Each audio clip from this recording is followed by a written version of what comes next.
मानव शरीर 5 तत्वों से बना है, परंतु उसके अंदर सूक्ष्म शरीर एक ही होता है?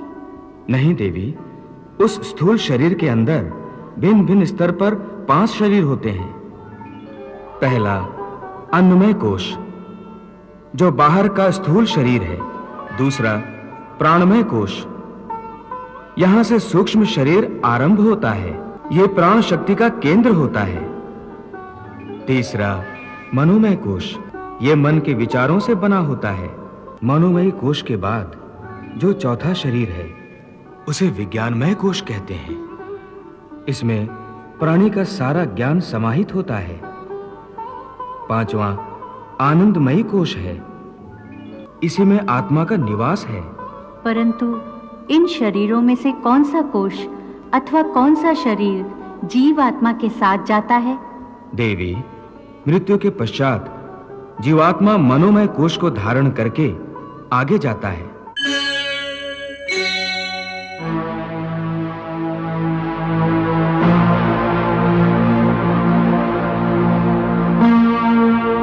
यही जीवात्मा की यात्रा है, जो एक शरीर से दूसरे शरीर में, एक योनि से दूसरी योनि में विचरती रहती है। हे महादेव, भगवान श्री कृष्ण परमात्मा, आत्मा और जीवात्मा की व्याख्या करते करते मनुष्य के स्थूल और सूक्ष्म शरीर की बात कर रहे हैं। मेरी ये जानने की इच्छा है कि इस सूक्ष्म शरीर का आकार क्या होता है? देवी, सूक्ष्म शरीर का आकार प्राणी के बाहरी स्थूल शरीर जैसा ही होता है, परंतु वो बहुत छोटा होता है, अति लघु रूप और इतना सूक्ष्म होता है कि साधारण मानवीय चक्षुओं से दिखाई नहीं देता। प्रभु, भले ही छोटा है, पर है तो शरीर, फिर क्यों नहीं दिखाई देता?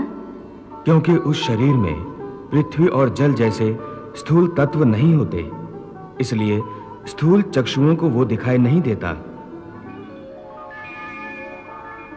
देवी, भगवान की इस महाविशाल सृष्टि में भिन्न-भिन्न लोकों में रहने वाले जीवों के शरीर भिन्न-भिन्न तत्वों से बने होते हैं। भगवान, मानव शरीर 5 तत्वों से बना है, परंतु उसके अंदर सूक्ष्म शरीर एक ही होता है?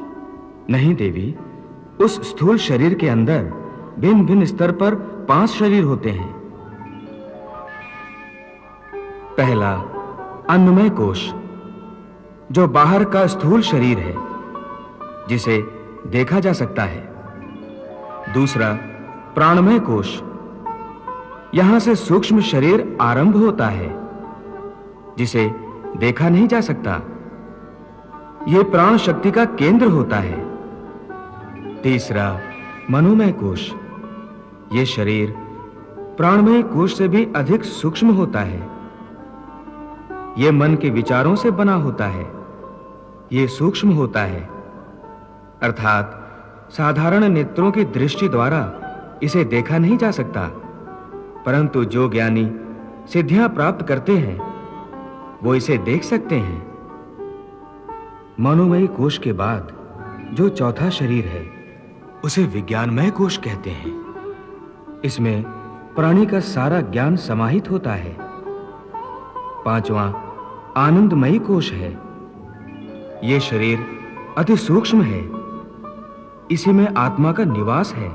परंतु इन शरीरों में से कौन सा कोश अथवा कौन सा शरीर जीव आत्मा के साथ जाता है? देवी, मृत्यु के पश्चात जीवात्मा मनोमय कोश को धारण करके आगे जाता है।